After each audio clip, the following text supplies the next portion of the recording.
He'd fought in 100 wars, toppled empires, crushed rebellions, built his legend on fear.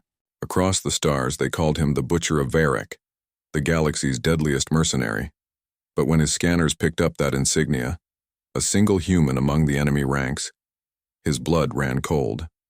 Because there's one thing even monsters like him won't face: an angry human. He'd seen it once before, and still woke up screaming from the memory. The awakening. The Galactic Council chamber floated in the void between stars, a massive structure of crystalline towers and flowing energy fields that had witnessed 10,000 years of peace. Within its central hall, representatives from 200 species gathered beneath a dome that showed the infinite cosmos beyond.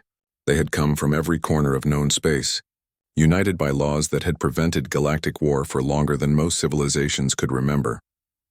Ambassador Sarah Chen stood at the human delegation's platform, her dark eyes focused on the holographic display at the chamber's center.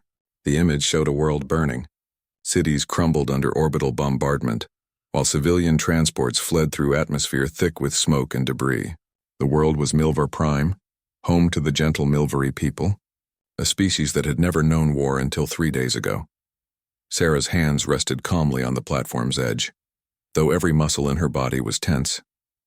She had spent the last 6 hours watching the invasion unfold in real time, watching a peaceful civilization die while the council debated protocols and jurisdiction. The Milvari had no weapons, no military, no way to defend themselves. They had trusted in the council's protection, just as the treaties promised. The Q-Thrak Empire had other ideas. On the primary display, a massive warship hung over Milvar Prime like a predator over wounded prey. Its hull was black as the void, covered in weapons that could crack continents. Commander Vraxtal, leader of the Q-Thrak invasion force, appeared on the communication screen. He was enormous even for his species, standing nearly 10 feet tall with 4 arms and a chitinous exoskeleton that gleamed like polished obsidian. His mandibles clicked with what Sarah had learned to recognize as Q-Thrak amusement. The Milvari world now belongs to the Q-Thrak Empire, Vraxtal announced to the council. Their resources will fuel our expansion. Their cities will become our colonies. This is the natural order. The strong consume the weak. If the council wishes to object, let them send their fleets. We will be waiting. The chamber erupted in alarmed chatter. The Q-Thrak had been members of the council for 2 centuries, bound by the same non-aggression laws as everyone else. This was an unprecedented violation. But more than that, it was a statement of power. The Q-Thrak military was the largest in council space, built over millennia of conquest before they joined the alliance. Everyone knew they had only signed the peace accords because expansion had become unprofitable, not because they feared any consequences. Sarah pressed the control to activate her platform's speaker. Her voice cut through the chaos, calm and clear. Commander Vraxtal, I speak for the human commonwealth. We formally request that you withdraw your forces from Milvar Prime immediately. The Milvari are under council protection. Your actions violate the 3rd treaty of... Vraxtal's laughter interrupted her, a harsh clicking sound that echoed through the chamber. The human speaks. Tell me, little diplomat, how many warships does your species command? How many soldiers do you have under arms? The entire human military could not defend a single one of my outposts. You have spent 200 years hiding behind your words and your clever trade agreements. You have no power here. Sarah's expression never changed. We are requesting, not threatening. There is still time to resolve this peacefully. The council can negotiate terms, establish protections, find a solution that... I grow bored of your voice, Vraxtal said. The Q-Thrak Empire recognizes only strength. You humans arrived at the council with your pretty ships and your endless talk of cooperation and mutual benefit. You claimed you had left your savage past behind, that you had evolved beyond violence. You made yourselves weak and now you want to negotiate with your betters? He leaned closer to his display screen. Let me show you what happens to the weak. The holographic display shifted to show a Milvari city. Sarah recognized it as the capital, where 3 million civilians had lived before the invasion. As the council watched in horror, Q-Thrak heavy weapons opened fire on the refugee centers where families had gathered, hoping the invaders might spare those who offered no resistance. The weapons didn't distinguish between combatants and children. The Milvari had no combatants. Sarah closed her eyes for a moment. Just one moment. When she opened them again, something had changed. The other ambassadors who knew humans well would have noticed it. the slight set of her jaw, the way her breathing had become controlled, measured, the absolute stillness of her posture. "Commander Vraxtal," she said quietly, "I am formally activating Contingency Protocol 7 of the Human Commonwealth Charter. Under its authority, I am requesting immediate deployment of human defense forces to Milvar Prime for the purpose of humanitarian intervention." The chamber fell silent. Several ambassadors exchanged confused glances. Contingency Protocol 7? The humans had protocols for military deployment? The species that had arrived at the Council 200 years ago claiming they had abandoned warfare. The Kukthrak commander's mandibles clicked with amusement. "Ah, the human has secret soldiers after all. How terrifying. I'm sure your handful of security forces will make a tremendous difference against my war fleet. Please, Ambassador Chen, send your ships. I would enjoy target practice." Sarah's face remained impassive. "I'm not sending ships, Commander. I'm requesting authorization to go myself. Give me one vessel, any vessel, in 48 hours. If I cannot convince you to withdraw by then, the Council may proceed with whatever diplomatic solution it prefers." Now the chamber erupted in genuine chaos. The Rixian ambassador, a floating being of crystalline thought, pulsed with confusion. "Ambassador Chen, surely you cannot mean to face a war fleet alone? This is madness. Let us negotiate. Find diplomatic pressure we can apply. Economic sanctions, perhaps." "With respect," Sarah interrupted, "I've spent 6 hours watching diplomatic negotiation while civilians die. I've watched this council debate jurisdiction, while a peaceful species is being exterminated. The Kukthrak respond only to strength? Then let me show them strength. You?" Vraxtal's laughter filled the chamber. "You are a diplomat, a talker. You've spent your entire career at this station, attending meetings, signing treaties, making speeches about cooperation. What strength could you possibly demonstrate?" Sarah finally smiled, but there was no warmth in it. "Commander, did you ever wonder why humanity joined the Galactic Council so quickly after achieving interstellar travel? Most species take centuries to even be considered for membership. We were invited within a decade of our first contact. Because you were weak and needed protection," Vraxtal said dismissively. "Because we terrified them," Sarah replied. "We terrified them so badly that every major power in this sector agreed the only safe place for humanity was inside the Council, bound by treaties and laws. With our entire military dismantled and our warrior culture suppressed, we agreed because we wanted to leave that part of our history behind. We wanted to believe we could be better." She stepped away from her platform and walked toward the center of the chamber. The other ambassadors moved aside, giving her space. There was something in her movements now, something that made prey animals remember predators. "For 200 years, we've been perfect council members. We've mediated disputes, established trade networks, shared our culture and science. We've been diplomats and teachers and friends. We've been everything except what we were before we came here." Sarah stopped beneath the holographic display of burning Milvar Prime. "But we never forgot. Every human child still learns the old skills, the old disciplines. We call it cultural preservation. We practice martial arts, study military history, maintain weapons and tactics knowledge. The Council thinks it's quaint, harmless tradition. They're wrong. We've been waiting, hoping we'd never need those skills again, praying we could stay the people we wanted to be instead of the people we were." She looked up at Commander Vraxtal's image. "You made a mistake, Commander. You hurt the innocent. You killed civilians who couldn't defend themselves. You showed the galaxy that the Council's protection means nothing against raw force. And in doing so, you gave me authorization to remember what humans were before we learned to talk." Sarah turned to address the Council. "I'm invoking the Silent Protocol. That's the code name for Contingency Protocol 7. It was written into our Council membership charter 200 years ago by humans who understood what we really are. The protocol states that if Council protection fails and innocents are being slaughtered, humanity is authorized to deploy one specialist to resolve the situation by any means necessary. After resolution, that specialist will be held accountable to Council law for any actions taken. We agreed to this because we knew someday something like this might happen. We knew there might come a time when diplomacy fails and the only answer is force." The Rixian ambassador pulsed with alarm. "Ambassador Chen, what exactly does this protocol authorize?" Sarah began walking back toward the human delegation platform. Her movements had changed completely now. The careful, measured steps of a diplomat had been replaced by something efficient, predatory. "It authorizes me to board a ship, Travel to Milvar Prime and end this invasion. By whatever means I deem appropriate. One unarmed diplomat against my war fleet, Vraxtal said. This should be entertaining. Very well, human. Come to Milvar Prime. Come and die like the primitive you are. My warriors will enjoy watching you beg for mercy. Sarah reached her platform and began entering commands on her personal display. I won't be unarmed, Commander. And I won't be begging.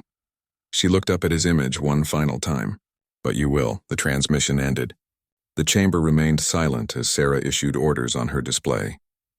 Within minutes, a small courier ship detached from the station and moved toward the docking bay where Sarah would board. It wasn't a warship or even a proper armed vessel, just a fast transport used for diplomatic missions. The Vexian ambassador, an elderly being who had served on the council for 300 years, approached Sarah's platform. Child, she said gently, I've known you for 50 years. I've watched you grow from a junior diplomat into one of the council's finest mediators. Please reconsider this. The Q-Thrak will kill you, and your death will accomplish nothing except giving them an excuse to claim humanity threatened them. Sarah collected her personal items from the platform's storage compartment. A small bag, nothing more. Ambassador Vex, do you know what Earth's environment is classified as in the Council's planetary database? The Vexian checked her display. Class 12 Death World. Extreme gravity, violent weather patterns, aggressive megafauna, numerous extinction-level events in its geological history, and, oh my, multiple species competing for apex predator status simultaneously. We're not from a death world, Sarah said quietly. We're from the death world. Earth makes other Class 12 planets look peaceful. We evolved competing against creatures that could kill us with a single strike. Predators with claws, teeth, venom, raw strength. We survived ice ages, volcanic winters, and asteroid impacts. We survived diseases that killed millions. We survived each other. She looked at the elderly ambassador. Every species in this council evolved on worlds where they were the dominant form of life. We evolved in a place where everything was trying to kill us all the time. For millions of years. That's what the Silent Protocol is about. It's about remembering what we had to become to survive. Sarah picked up her bag and walked toward the exit. Behind her, the council chamber erupted in urgent discussions. Some ambassadors demanded the protocol be revoked. Others called for a fleet to be sent after Sarah to stop her. A few, the oldest ones who remembered humanity's arrival, simply watched in silence with something that might have been dread. The Vexian ambassador's voice followed Sarah to the door. What did you mean when you said Commander Vraxtal would be begging? Sarah paused at the threshold. The Q-Thrak think they understand warfare because they've conquered primitive species and fought the occasional border skirmish. They think strength means big ships and overwhelming firepower. They're about to learn what real war looks like. The kind of war humans practiced on each other for 10,000 years before we figured out cooperation.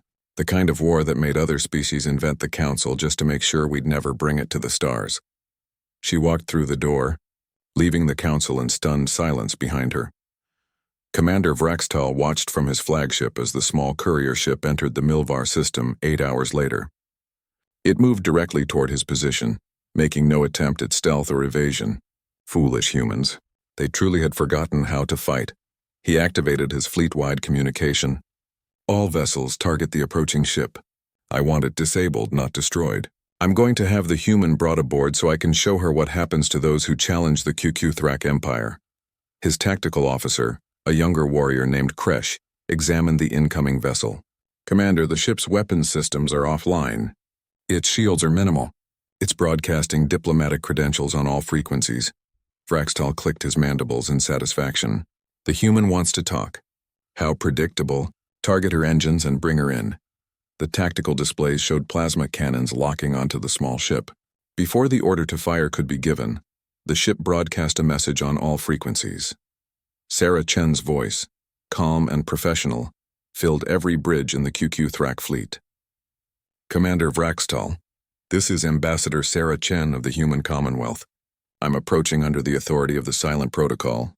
This is your final chance to withdraw your forces from Milvar Prime and return to Q-Thrak space. If you refuse, I will engage your fleet in defense of the Milvari people. You have 60 seconds to respond. The Q-Thrak bridge crew erupted in harsh, clicking laughter, one diplomat threatening an entire war fleet. The absurdity of it was too much. Vraxtal opened a channel, Ambassador Chen, I admire your courage even as I pity your stupidity. Since you've come all this way, I'll give you a choice. Surrender now and I'll make your death quick. Resist, and I'll make you watch as I finish destroying the Milvari cities before executing you slowly. That's not a withdrawal. Commander, no. It's not. Then we're done talking. The transmission ended. For a moment, nothing happened. The small courier ship continued drifting toward the QQ Thrak flagship, apparently helpless. Then Sarah Chen did something that would be discussed in council chambers for the next 1,000 years. She activated the silent protocol. From the courier ship, a signal burst out across every frequency: military, civilian, emergency, even the council's private channels. It wasn't a distress call or a weapon. It was a sound. A simple tone, 3 notes repeated. The activation code for systems that had been dormant for 200 years. Across human space, lights began flickering to life in forgotten facilities. Military installations that had been maintained but never used suddenly came online. Weapons platforms hidden in asteroid fields and dead moons activated their sensors, and somewhere in the depths of human territory, in bunkers sealed since the day humanity joined the Council, ancient warriors opened their eyes. But Sarah Chen didn't wait for reinforcements. She had said she would resolve this herself, and she meant it. The courier ship's airlock opened. Sarah Chen stepped into the void. She wore no spacesuit, no armor, nothing but the simple gray uniform of a council diplomat. The vacuum should have killed her instantly. Instead, she stood suspended in space, held by technology the council had never seen. Personal shield generators so advanced they seemed like magic. Gravitic systems that let her move through the void as easily as walking on a planet's surface. The QQ Thrak tactical displays lit up with warnings. Energy readings from the human were impossible. She wasn't just protected, she was armed.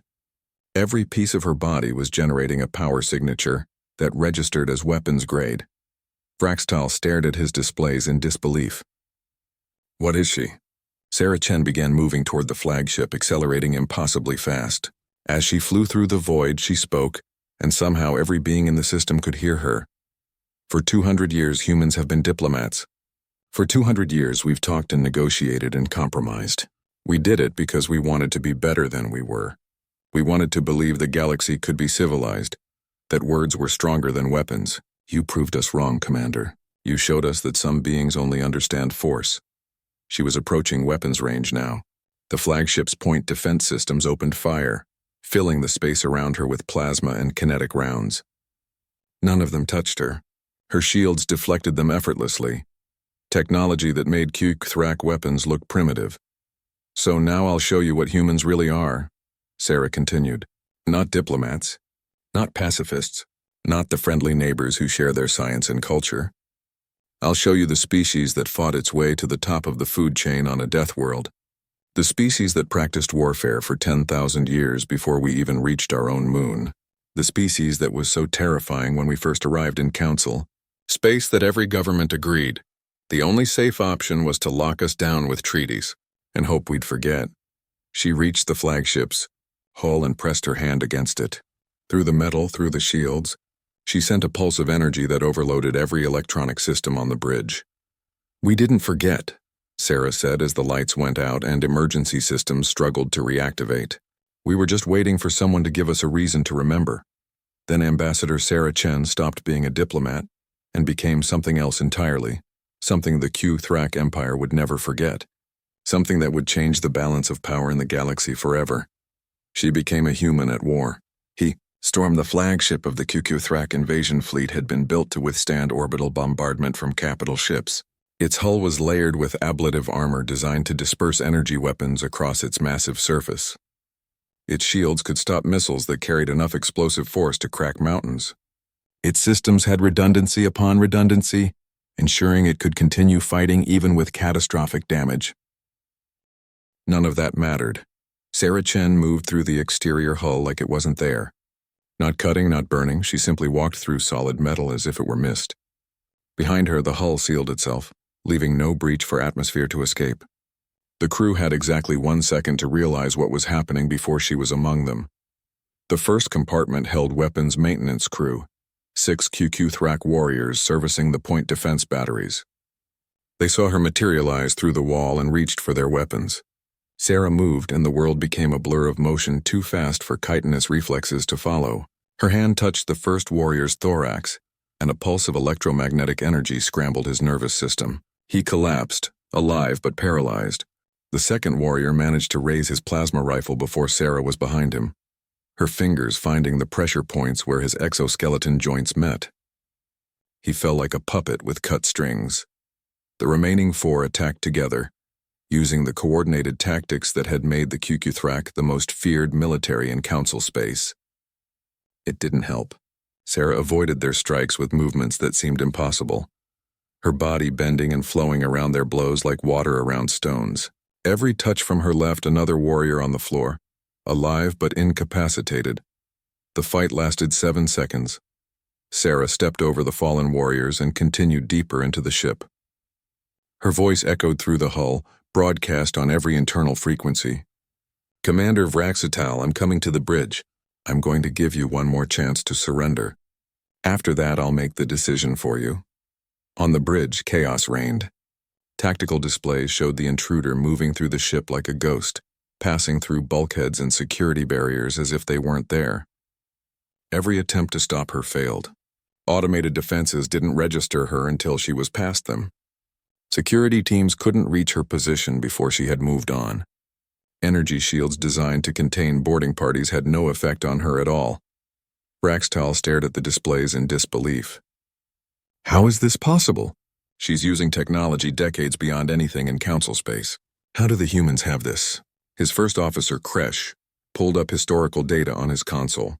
What he found made his blood run cold. "Commander, I'm accessing Council archives from 200 years ago, when humans first made contact. The initial reports? They've been classified as restricted access, but I can see the summaries. The first human ships encountered by Council scouts were not exploration vessels. They were warships. Dozens of them heavily armed, moving in formation toward the Council's border worlds." "What?" Vraxital turned to face his officer. "The humans claimed they had abandoned warfare before achieving interstellar travel. They said, they lied, Commander. Or rather, they were convinced to lie." Kresh's mandibles trembled as he read the reports. The Council's response to human contact was immediate military mobilization. Every major fleet in 3 sectors was deployed to contain the threat. First contact protocols were abandoned. The Council was preparing for war. Why didn't they fight? Because the Council offered them a deal. Join us, dismantle your military, suppress your warrior culture, and in exchange you'll have access to our trade networks, our technology, and the protection of Council law. The alternative was war against every species in Council space simultaneously. Vraxital's mind raced. And the humans agreed? They gave up their power? They did more than that, Kresh said, reading further. They signed a treaty that limited their military to security forces, restricted their weapons development, and placed observers on all human worlds to ensure compliance. They've been following those restrictions for 200 years.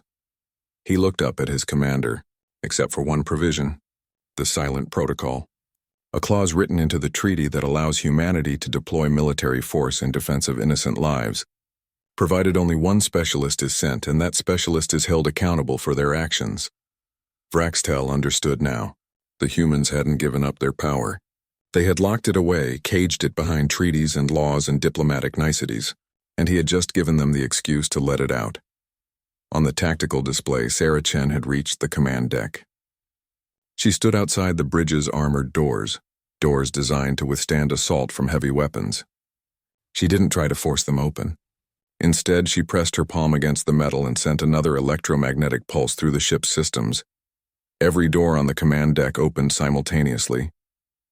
Sarah walked onto the bridge. 20 Q-Thrak warriors stood between her and the command console, weapons raised and ready. Vraxital himself towered at the center, his forearms holding plasma cannons that could punch through tank armor. "Finally," Vraxital growled. "Face me properly, human. Show me the strength you claim." Sarah stopped a dozen meters from the command console. She looked small standing there, barely over 5.5 feet tall, dwarfed by the massive Q-Thrak warriors surrounding her.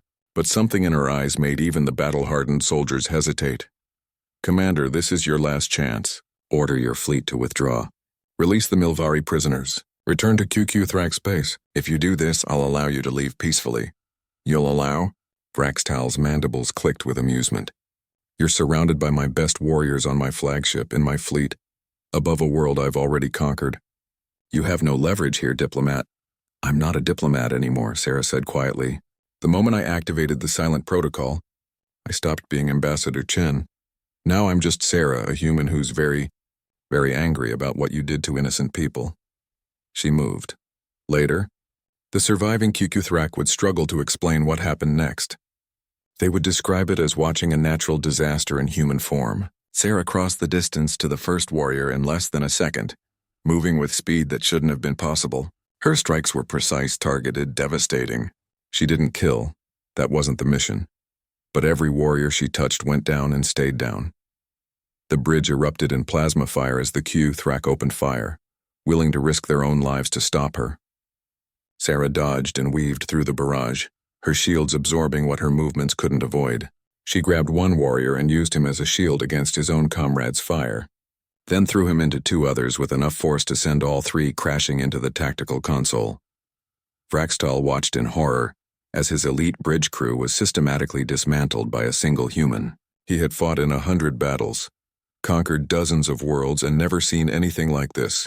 She wasn't just faster or stronger, she was better. Every movement was efficient, practiced, perfect.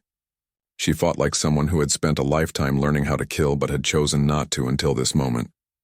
Within 30 seconds, Sarah stood alone among groaning warriors. She hadn't used any weapons. She hadn't needed to.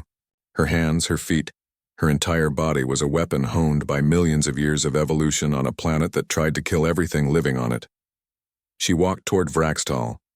The commander raised all 4 plasma cannons and fired at once at point-blank range. The energy beams struck Sarah's shields and dispersed harmlessly. She grabbed 2 of his weapons and crushed them like paper, then drove her fist into his thorax with force that cracked his exoskeleton. Vraxtal collapsed, gasping for breath. Sarah stood over him, her expression cold. Do you know why humans are good at war, Commander? It's not because we're naturally violent. Every species has violence in its history. It's because we're good at learning. For 10,000 years, we fought each other. We tried every strategy, every tactic, every possible way to kill our own kind. We learned from every battle, every defeat, every victory. We studied war like other species study art or music. We made it a science. She knelt beside him, speaking quietly so only he could hear. And then we learned something even more important.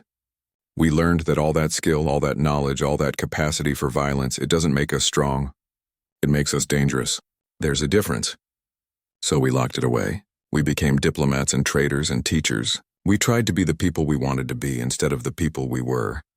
Sarah stood up and addressed the ship's intercom. All QQ Thrak forces, this is Sarah Chen. Your commander is defeated. Your flagship's weapon systems are offline. I've transmitted override codes to every vessel in your fleet. Codes that will shut down your weapons if you don't comply with my instructions immediately. You have 2 options. Option 1. Withdraw from this system right now. Release all Milvari prisoners and return to Q Thrak space. Option 2. I disable your ships one by one and you spend the next several months drifting in space waiting for rescue. She paused, letting the silence stretch. You have 60 seconds to decide. On every QQ Thrak ship in the fleet, captains looked at their tactical displays in disbelief. The override codes were real. Their weapons were locked out. Somehow this single human had compromised their entire fleet's security systems. The legendary QU Thrak military had been defeated by one angry diplomat. 59 seconds passed in tense silence. Then one by one, the Q Thrak ships began powering down their weapons. Troop transports on the surface of Milvar Prime launched, carrying the invasion forces back to orbit. The prisoners who had been taken for interrogation and slavery were released, confused but alive. Commander Vraxtal, still on the floor of his own bridge, watched it all happen. How? He managed to gasp out. How does one human have this power? Sarah looked down at him. I don't. Every human has this capacity, Commander. Every single one of us. We're all descended from survivors of a death world. We all carry the genetic memory of 10,000 years of warfare. We all have the potential for violence that you just witnessed. The difference is we choose not to use it. We choose to be better. She walked toward the bridge exit, then stopped. That's what the silent protocol is really about. It's our reminder to the galaxy and to ourselves. We can be your friends, your allies, your trading partners. We can be diplomats and scientists and artists. But if you force us to remember what we were, if you hurt the innocent and make us choose between our principles and protecting lives, we will always choose to protect. And when we make that choice, you'll see what 200 years of restraint looks like when it's finally released. Sarah Chen left the bridge. Behind her, Q-Thrak warriors struggled to their feet, wounded in body and spirit. They had faced the thing they feared most and learned a terrible truth. The humans weren't hiding behind the Council for protection. The Council was hiding the rest of the galaxy from humanity. The Q-Thrak fleet withdrew from Milvar Prime within 4 hours. They limped back to their territory, broadcasting warnings to every vessel they encountered. Do not provoke the humans. Do not test them. Do not mistake their kindness for weakness. They have been holding back, and if you make them stop, you will not survive the experience. Sarah returned to the Galactic Council chamber 72 hours after leaving. She entered the Great Hall still wearing the same gray diplomatic uniform, now slightly scorched and torn from the battle. The council members fell silent as she walked to the human delegation's platform. The Rixian ambassador was the first to speak, her crystalline form pulsing with urgency. Ambassador Chen, the entire galaxy has heard what happened at Milvar Prime. The Q-Thrak have filed formal complaints, claiming you used excessive force, violated their sovereignty, and deployed weapons technology that breaks at least 17 council treaties. They're demanding you be sanctioned and humanity's council membership revoked. Sarah placed her bag on her platform and looked at the assembled representatives. I'm aware of the complaints. I'm prepared to face judgment for my actions under the Silent Protocol's accountability clause. I used force to stop an invasion, protected innocent lives, and violated Q-Thrak's sovereignty to do so. If the council determines I acted improperly, I'll accept whatever consequences you deem appropriate. Consequences? The Vexian ambassador rose from her platform. Child, you've changed everything. The Q-Thrak are terrified. Half the council's military powers are demanding to know what other technology you've been hiding. The other half want to expel humanity before you become a threat. Everyone is asking the same question. If one human can defeat an entire war fleet, what could your whole species do if you decided to abandon the treaties entirely? Sarah met her gaze steadily. Nothing, Ambassador Vex, because we won't abandon the treaties. The Silent Protocol worked exactly as intended. One specialist was deployed to stop an atrocity. That specialist is now being held accountable. The system functioned. The crisis was resolved. And most importantly, an innocent species was saved from extermination. The Rixian ambassador pulsed with confusion. But the power you displayed, the technology, the skill, it changes the balance of power in council space. How can we trust that humans won't use these abilities to dominate others? Because we've had these abilities for 200 years and never used them, Sarah replied. Because we agreed to restrictions and followed them faithfully.